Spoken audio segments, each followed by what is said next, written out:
The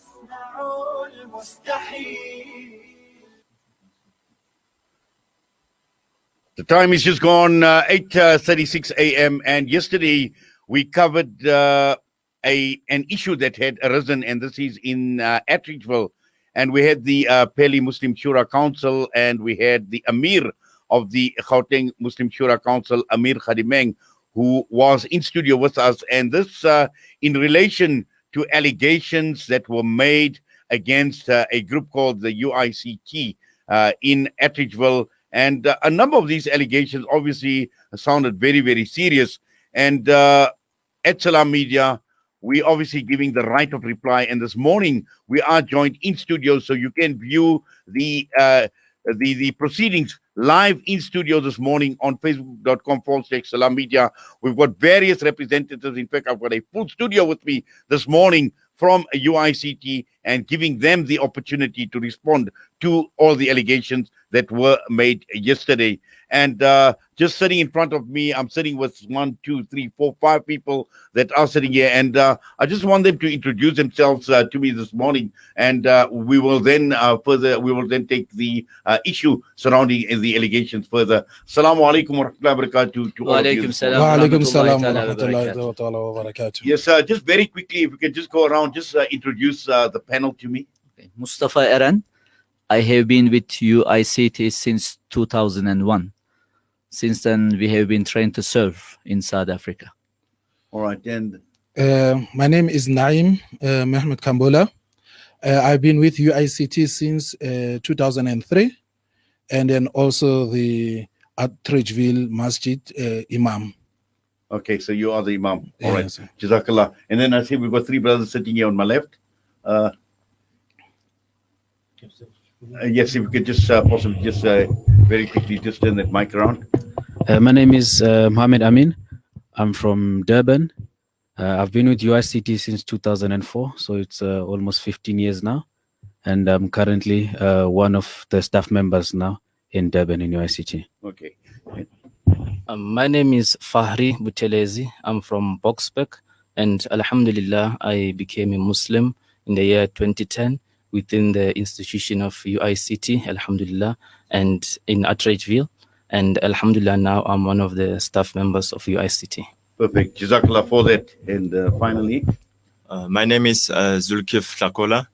I'm from South Africa. I was born in Atteridgeville in Kalafong Hospital. I've been with UICT since 2009, and I've been attending the madrasa in Atteridgeville as well. well, Jazakallah khairan so much for that. And if we can just move the mic over to Brother Mustafa. Now, Brother Mustafa, obviously we want to get into these allegations.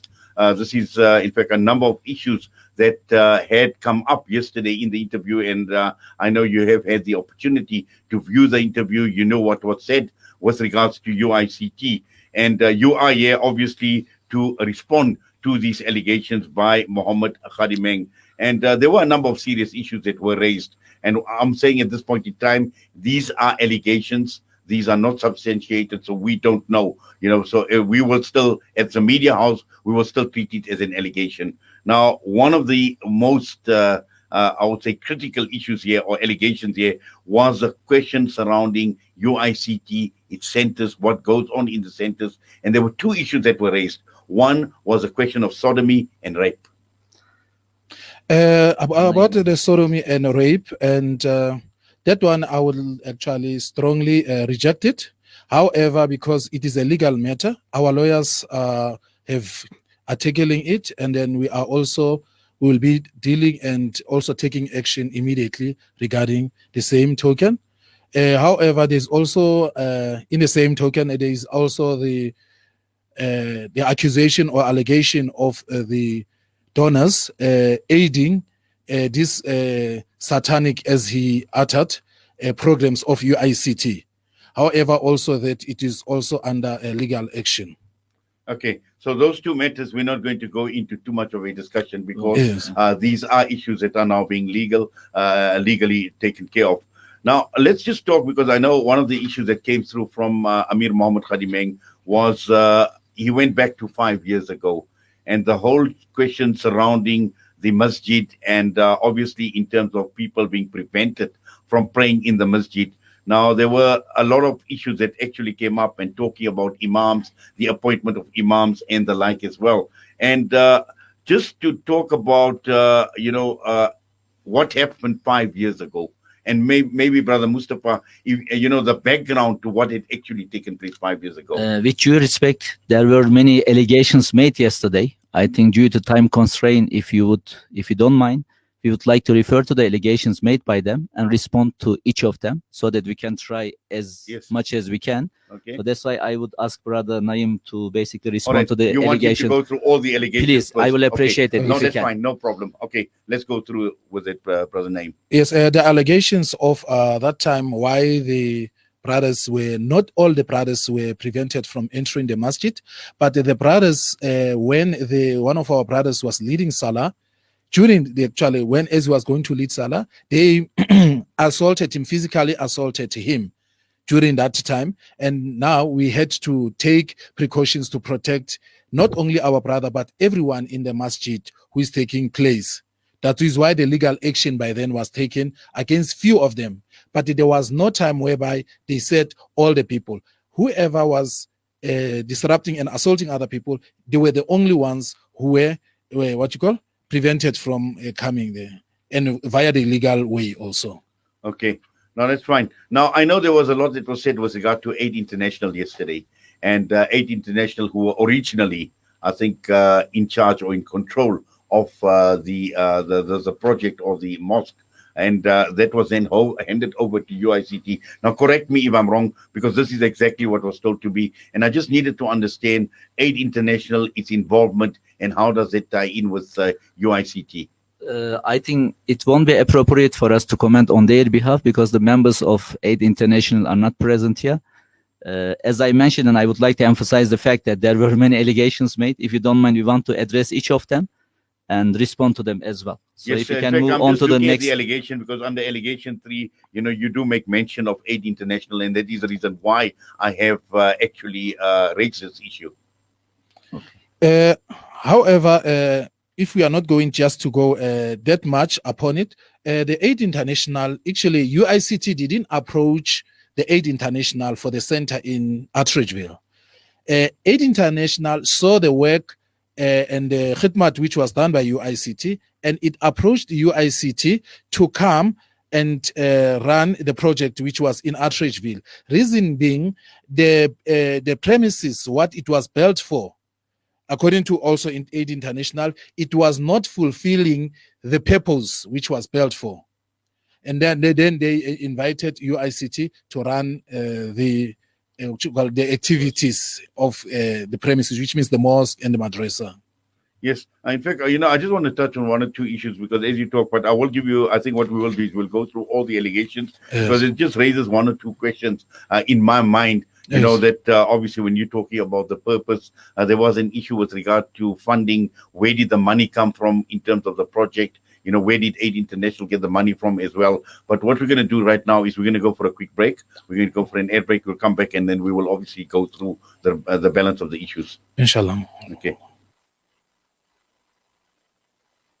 Osman's Taj Mahal Spice and Rice. For over 80 years, Osman's Taj Mahal have been perfecting the art of the perfect blend of spices, pure, aromatic, and well-seasoned. Spices to tantalize your taste buds. From creative cuisines to gastronomical gourmet goodies. From exotic odors to traditional dishes, Osman's Taj Mahal have remained synonymous with quality spices and condiments. Taj Mahal rice, beans, and lentils. Try our range of chili bite mixes, rose and ilachi syrup, our quick and easy biryani pack, and our traditional range of spice blends. Osman's Taj Mahal. There is no substitute for quality. An act of love saves lives. Sponsor an orphan with Islamic Relief, and you can help one of the 140 million children who have lost one or both parents through conflict, disaster, poverty, or disease. At Islamic Relief, we support over 60,000 orphans, and we need your help to nurture more children. Your love matters. Sponsor an orphan today. Visit www.islamic-relief.org.za. With over 80 years of experience, IG Hussein and Company are renowned for their quality Islamic wear and goods. IG Hussein and Company stock a variety of Islamic items, musallas, kitabs, Medina dates, perfumes and exclusive gifts. We guarantee you a unique and friendly shopping experience for the entire family. Visit our new branch in Overport at 202 Kenilworth Park, Brickfield Road. Open 7 days a week with ample parking and wheelchair friendly. Like us on Facebook or Instagram at IG Hussein for our latest promotions and updates. IG Hussein and Company, your Islamic lifestyle. Listen to something fresh. Listen to Salaamedia, your humanitarian broadcaster.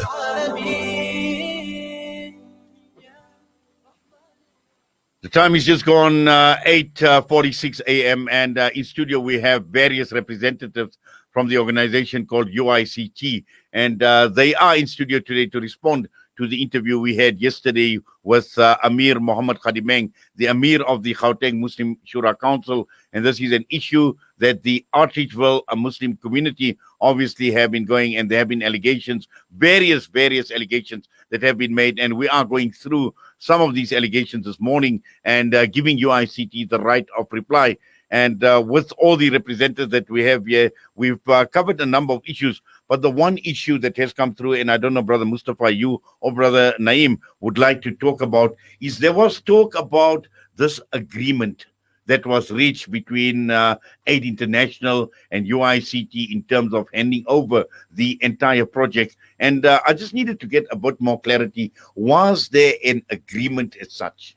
May I make a correction there, please? The agreement was not between the Aid International and UICT. It's rather, that is what they actually allegedly said yesterday. The agreement was between Gauteng Shura Council or Pele Shura Council and the UICT. So that is now the response I think Brother Naeem is gonna give. Perfect.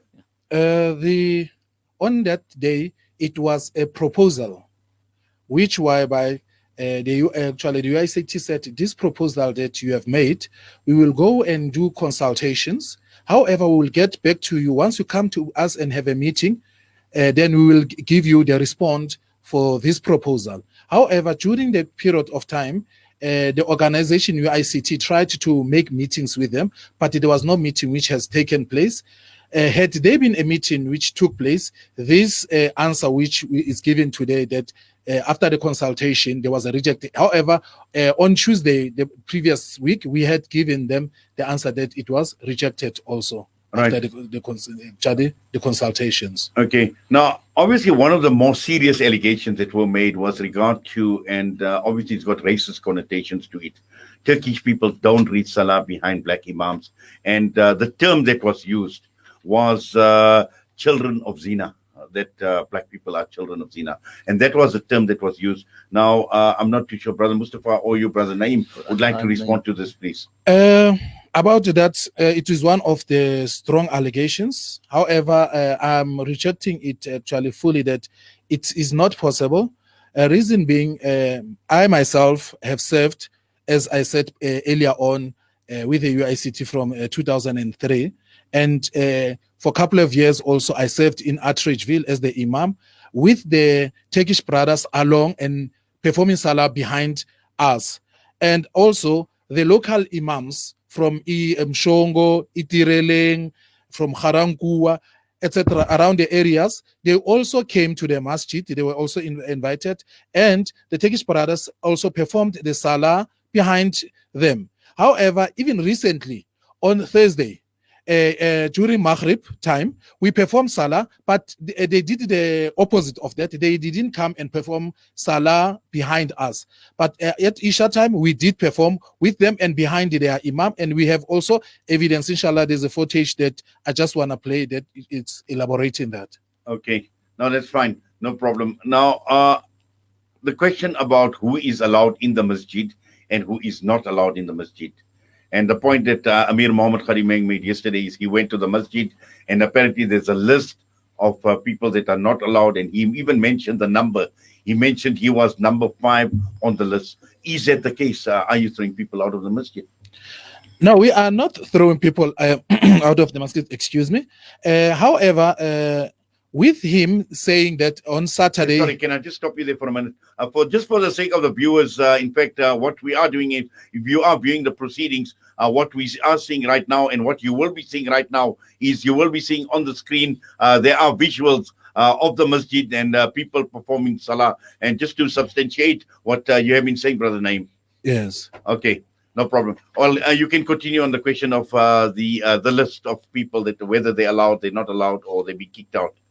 The list, however, the Amir of Shura, Gauteng Muslim Shura Council, he said on Saturday he was at the mosque and he was thrown out of the premises. However, on that day, he was not present on that day. Therefore, it is technically wrong to say he was thrown while he was not there at the premises. And we have evidence as well regarding to that.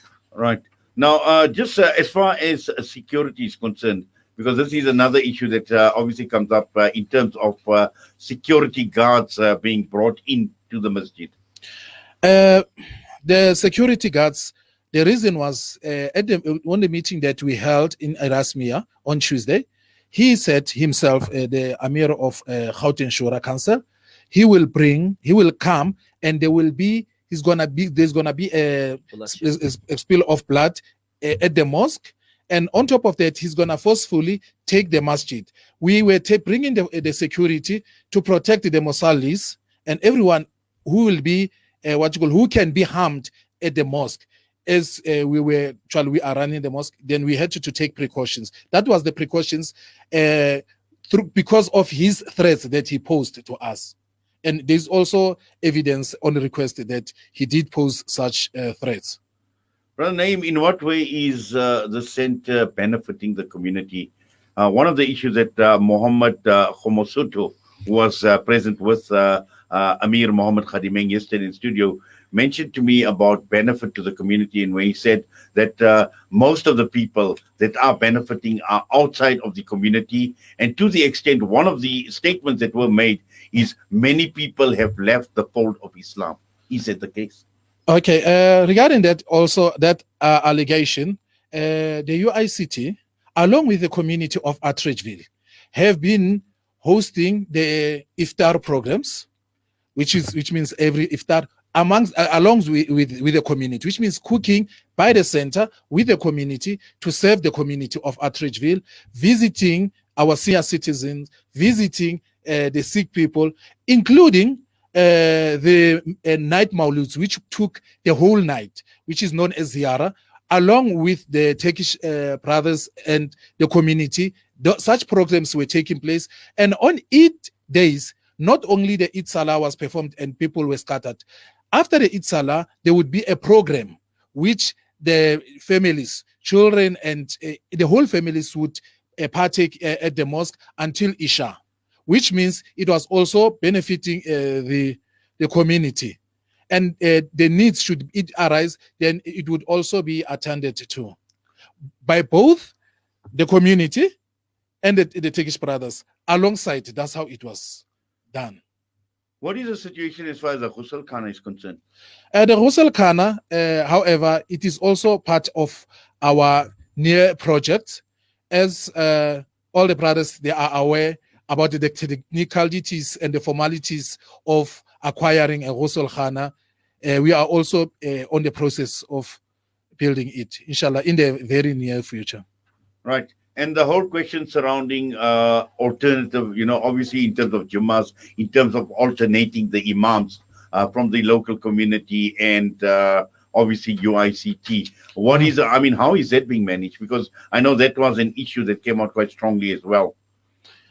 Yes, it has been happening actually from the previously for that 5 years, and then they stopped bringing the imams to the masjid who are alternating. But however, early this year, then they started bringing also the imams, and it was the alteration and the rotation was taking place until the pandemic, the COVID-19 came up, and then after the pandemic, we were also doing the rotation until they said, no, we are not going now to be rotating. We are the ones who will be now taking over the Juma. And then that's when also the tension now arised.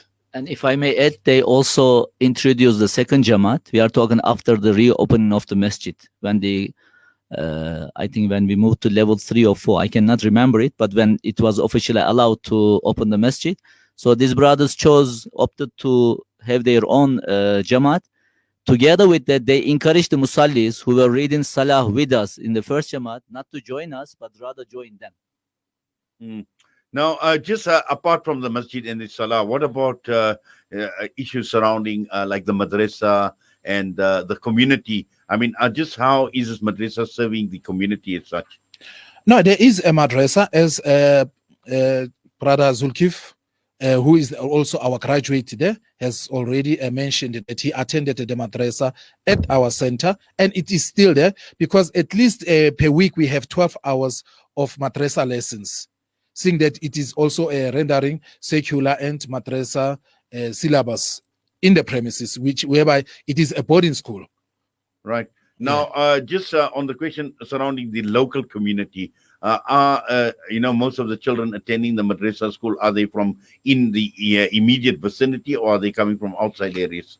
I can say immediate vicinity. There are some also few from there. However, every Juma, when the registrations opens, we open it to firstly to our Muslim brothers, because we make the announcements and put the pamphlets in the mosque. Whoever is willing to send the brothers, their children actually to the madrasa, are all welcome.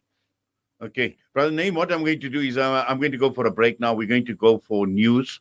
And what we will do is we have covered, I think, all the allegations that have been made. And we have given you the right of response. But what we will do is when we come back after the news, perhaps just wrap up and just look at some of the issues in terms of how you see the way forward in terms of what is taking place in Atteridgeville at this point in time. So we're going to go for a quick break, and thereafter we're heading for the news. And just to remind listeners, we'll be back after the news, and you have been viewing proceedings live here at the studio at Salaamedia, giving UICT the right to respond. Breaking stereotypes, moving boundaries, joining hands. Salaamedia.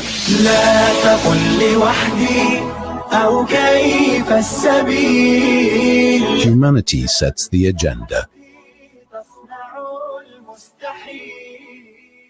Willowton Group, manufacturers of Sunfoil, Sunshine D, and Delight, supports the Stay Home Save South Africa campaign and calls for all South Africans to heed the call to help stop the spread of the coronavirus pandemic. Practice social distancing, wash your hands regularly with soap, avoid touching your face, and cough and sneeze into your elbow or into a tissue and throw it away immediately. Together we can beat this. Together we have hope. Visit sacoronavirus.co.za for more information. Fabric Direct, now open at 224 Brickfield Road, Overport, Durban, offering you a variety of dress fabrics, curtaining, upholstery, wallpaper, and deco. Fabric Direct, quality, price, and a range that speaks for itself. 224 Brickfield Road, Overport, Durban. Fabric Direct, definitely worth a visit. Osman's Taj Mahal Spice and Rice. For over 80 years, Osman's Taj Mahal have been perfecting the art of the perfect blend of spices, pure, aromatic, and well-seasoned. Spices to tantalize your taste buds. From creative cuisines to gastronomical gourmet goodies. From exotic odors to traditional dishes, Osman's Taj Mahal have remained synonymous with quality spices and condiments. Taj Mahal rice, beans, and lentils. Try our range of chili bite mixes, rose and ilachi syrup, our quick and easy biryani pack, and our traditional range of spice blends. Osman's Taj Mahal. There is no substitute for quality. Rasulallah, Rasulallah, Rasulallah, Rasulallah, Rasulallah, Rasulallah.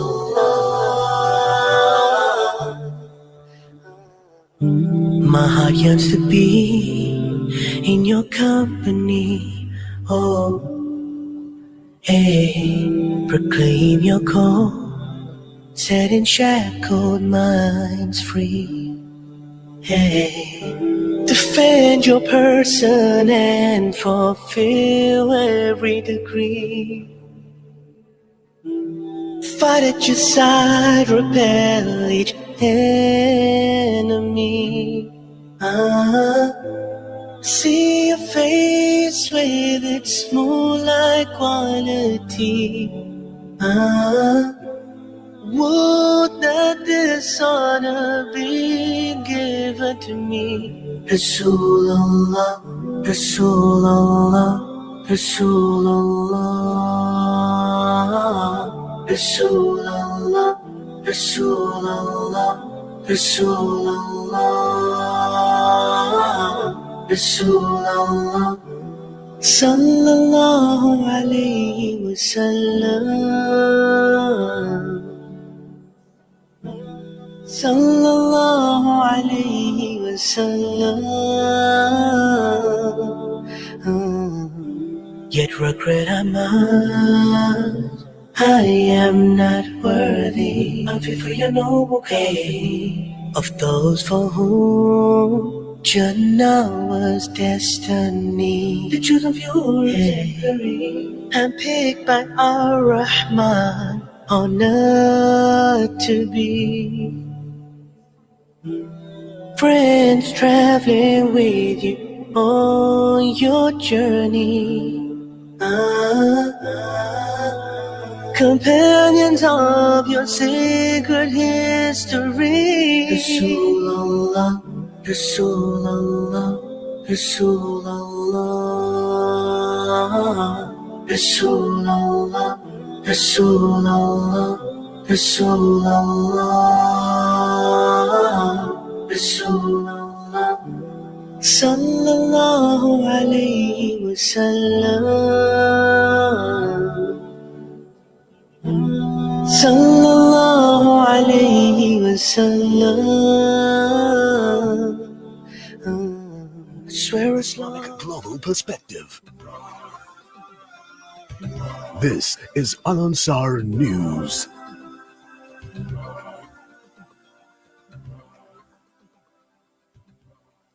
Making news at this hour, MEC for Transport, Community Safety and Liaison in KwaZulu-Natal, Becky Thuli, has called for an urgent meeting with role players in the freight industry after a crash between two trucks and a minibus.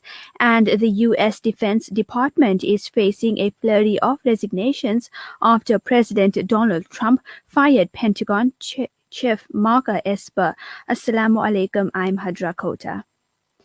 MEC for Transport, Community Safety and Liaison in KwaZulu-Natal, Becky Thuli, has called for an urgent meeting with role players in the freight industry after a crash between two trucks and a minibus on Monday claimed the lives of 14 people. According to reports, the vehicles were traveling on the N3 from Durban to Gauteng where tragedy struck. Reports indicate that a minibus taxi was traveling in between two trucks. The truck that was in front of the minibus taxi jackknifed, causing the taxi to crash into it. The truck that was traveling behind the minibus taxi then crashed into the taxi. Thuli says that in the lead up to the festive season, government has intensified multidisciplinary law enforcement operations, which is focused on driver compliance in order to reduce road fatalities. The past few roadblocks have been targeting heavy vehicles due to the high representation of these types of vehicles in fatal and serious injuries collisions across the province in recent weeks. Last month, 16 people were killed in a crash on the R34 between Malmouth and Ulundi. According to reports, a minibus taxi and a truck collided head-on. The taxi caught alight and 15 people, including an unborn baby, died at the scene. The IFP's spokesperson for transport, Stephen Moodley, has meanwhile called for the establishment of a commission of inquiry to scrutinize the government's approach to road safety. Staying with local news, former KwaZulu-Natal Commissioner Mamoyane Gobene and controversial businessman Toshin Pandey are expected today to return to the specialized Durban Commercial Crimes Court on multiple charges, including fraud and corruption. Gopani and Pandey are charged together with former police captain Ashwin Narain Prasad and Navin Madhav. The four are accused of manipulating tender processes within the police during the 2010 FIFA Soccer World Cup. Pandey allegedly received 47 million rand from the police after being awarded dubious tenders to provide accommodation and other services in 2010. Their co-accused Gopani and Narain Prasad were later arrested after handing themselves over to the police. Gopani is alleged to have failed to report apparent fraud by Pandey despite officials raising this issue with her.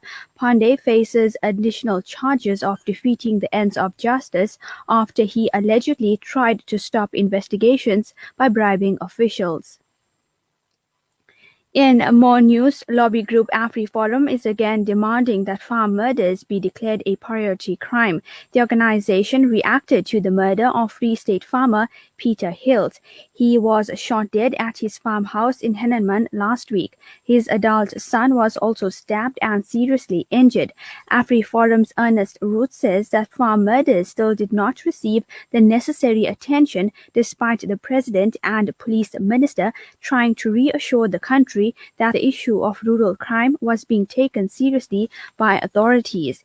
He says that a national rural safety plan still had not been implemented and was not focused enough. The group wants the initiative to include more regular research on farm killings. It's unclear whether African National Congress Secretary General Ace Magashule will now step aside while the corruption case against him proceeds. The National Prosecuting Authority has confirmed that a warrant of arrest has been issued for Magashule, who is set to appear in court in Bloemfontein on Friday. He is facing a string of graft allegations related to a controversial multi-million rand asbestos contract in the Free State during his time as a premier. The ANC says that it would communicate any updates about the arrest warrant issued for Magashule should there be a need. It has echoed Magashule's remarks about consulting his legal team on how he can best respond to the latest development.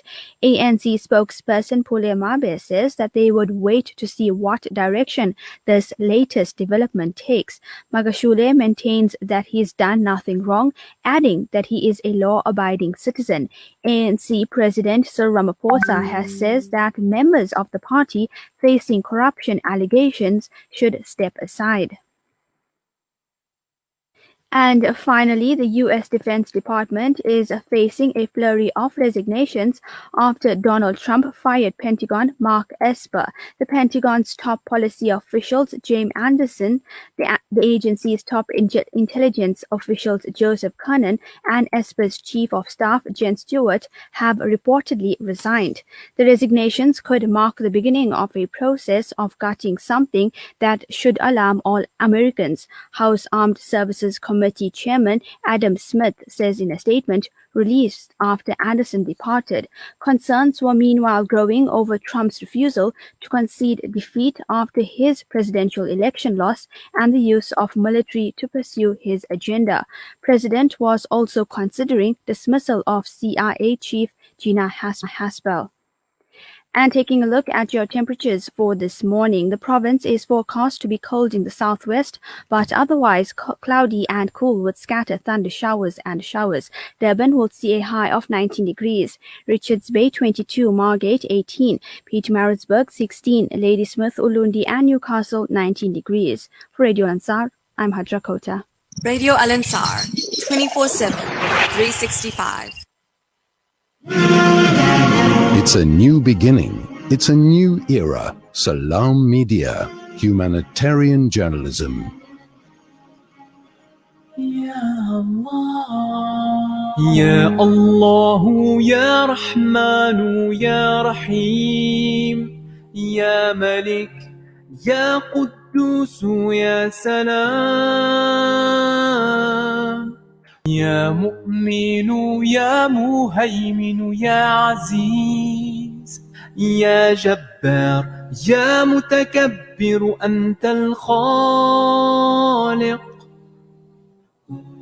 أنت البارئ المصور يا غفار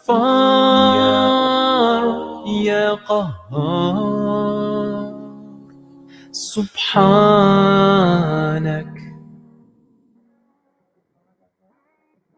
يا وهاب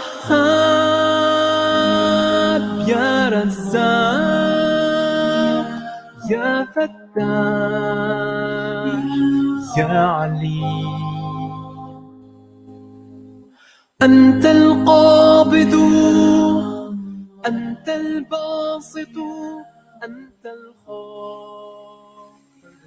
The time is just gone 11 minutes past 9 a.m. and we continue with news and views this morning. I am Inayat Wadi and we want to remind our listeners at Salaamedia and also at Al Ansar in Durban, Pietermaritzburg, One Nation, 88.9 FM in Polokwane. We welcome you to the show this morning. And we have got a panel in studio with us and you can view the proceedings live on facebook.com/Salaamedia. UICT responding to allegations of racism that have rocked relations between the Atteridgeville Muslim Community and UICT. Now, we see a number of comments that have already come through, particularly from the Amir Muhammad Khadimeng, who is responding on some of these issues on Facebook, saying that we have records of the meeting that took place on the said Tuesday, and Khadija Boko saying they are saying you have threatened them, and that's the reason why they had to get security. Just looking at some of the other comments, Amir Muhammad Khadimeng asks who has been assaulted and by who and when, and then there's issues surrounding iftar and distribution hampers before Ramadan. And Muhammad Khadimeng is also saying we have recordings of the meeting that took place.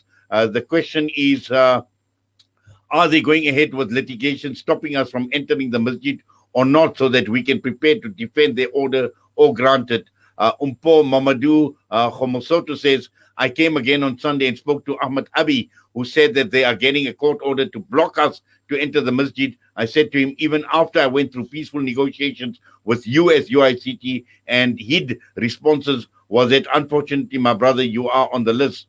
If you check on the camera, on Saturday during Zohar time, Amir Khadimeng came into the masjid with myself and a Turkish member, chased us away from the window, saying we are not allowed in the masjid. Now, we've got until around 9:25. I see it's 9:13 at the moment, Brother Mustafa. And we just want to now, obviously, we've gone through the issues. We've gone through the allegations. You have responded to these allegations, but also looking at what some of these comments that are coming through, but also more importantly, to find a way forward from here. Inshallah, we will talk about it, but I want to refer the allegations made again, or response made against the allegations they made yesterday. So Brother Naim is going to respond to what the comments were. Inshallah, Assalamu alaikum once more. Excuse me. On Saturday, Brother Abdul Haq and other brothers, there's a footage that they came for Zuhr Salah, but even in the footage that we have, there is no Muhammad Khadimeng, Brother Muhammad Khadimeng in that footage. Abdul Haq and them, they came and they were allowed to perform their Zuhur on Saturday. There is a footage referring to that. Only request it can be also given. And the other aspect about who was assaulted, one of our staff 5 years ago was assaulted, and there is a still case number regarding this. The case was open, and then the Musalis were also present there. They witnessed this, and there's also a doctor's report that there was an assault. Okay, Jazakallah for that. Anything else you wish to add? And then on Tuesday, the records that we are talking about of the what you call the videos, we have that. They insisted and insisted that there will be a split of blood in Atteridgeville.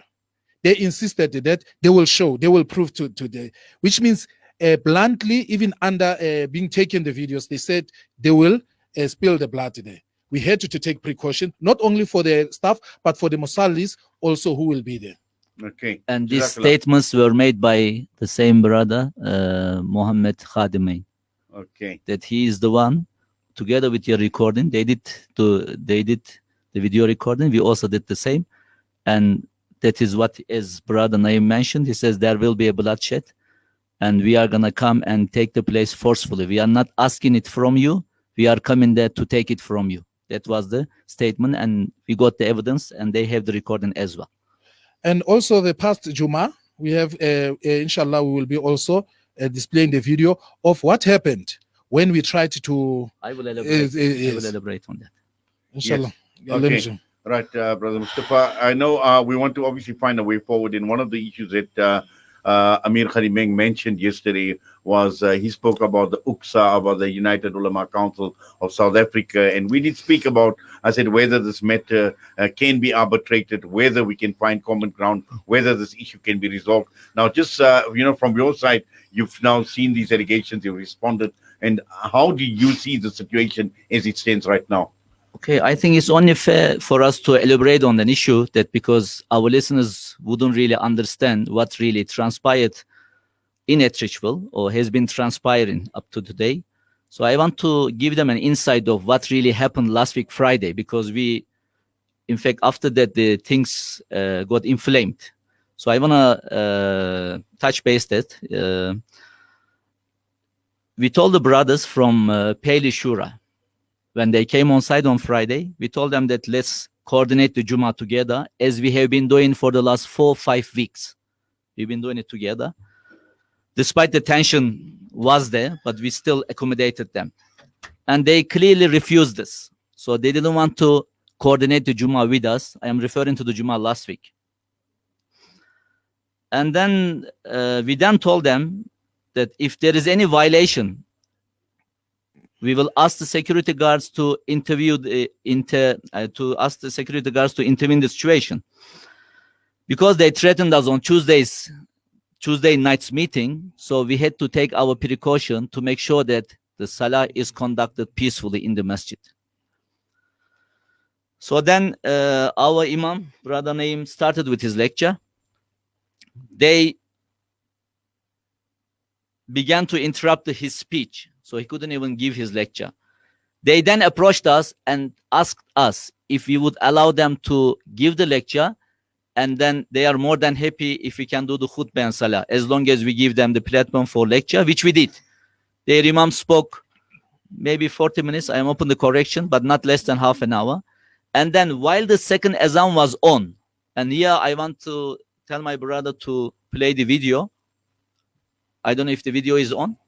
Yes, I see it appears on the screen. So this is what happened, okay? As the second azan was on, this brother came and he grabbed the mic from our student's hand, and he disrupted the whole program, basically. So the program couldn't take place because of his disruption, and he started using vulgar language. Not only that, he was repeatedly swearing on the minbar. After grabbing the mic, he started talking in a vulgar way, using the vulgar language, and he started claiming that this is our masjid, we will take this at any cost. We have the recordings of that. I don't want to make much comment on it. So as you see on the screen, this is what happened.